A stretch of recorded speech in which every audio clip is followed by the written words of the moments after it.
Fourth class lesson कर रहे हैं हम चतुर बीरबल। लेसन 13 है। ठीक है।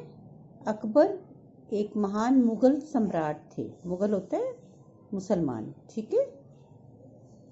सम्राट होता है राजा। उनके दरबार में 9 प्रमुख मंत्री थे और इन्हें नवरत्न कहा जाता है। 9 चीजें हो जो उसे नवरत्न कहते हैं। वे 9 मंत्री अलग अलग क्षेत्रों में विशेष योग्यता रखते थे। वह नवरत्नों में से बीरबल भी एक रत्न थे। बीरबल बहुत ही नेक, विद्वान और हाजिर जवाब व्यक्ति थे। वो अपने बुद्धि, चातुर्य और अपनी हाजिर जवाबी से बीरबल ने अकबर के दरबार में उच्च स्थान प्राप्त किया था। वे राज्य की समस्याओं को हल करने, प्रजा को न्याय दिलाने और सच बात कहकर सीख भी देते। इन सब कारणों से अकबर बीरबल को बहुत चाहते थे। जिस दिन बीरबल दरबार में न आए उस दिन अकबर बहुत उदास रहते। उन्हें अच्छा न लगता। एक दिन एक राज कर्मचारी दरबार में काफी देर से आया। अकबर ने उसे बुलवाया और उससे देर से आने का कारण पूछा।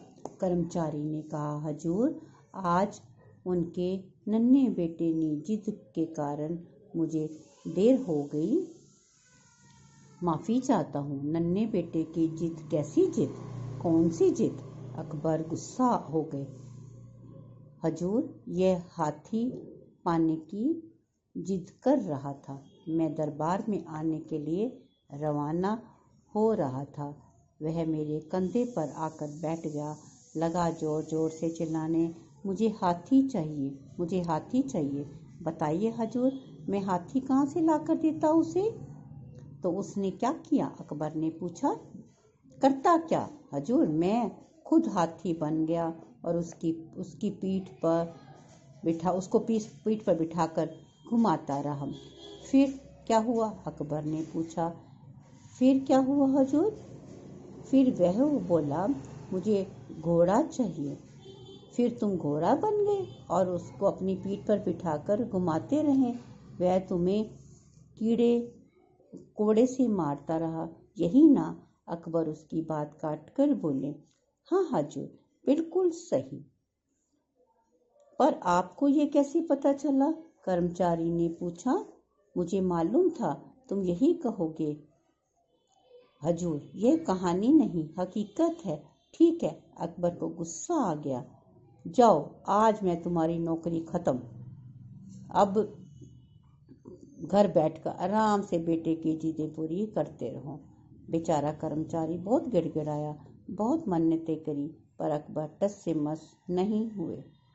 उन्होंने उसकी छुट्टी कर दी। उस समय बीरबल की दरबार में उपस्थित थे। उन्होंने अकबर को यह व्यवहार अच्छा नहीं लगा।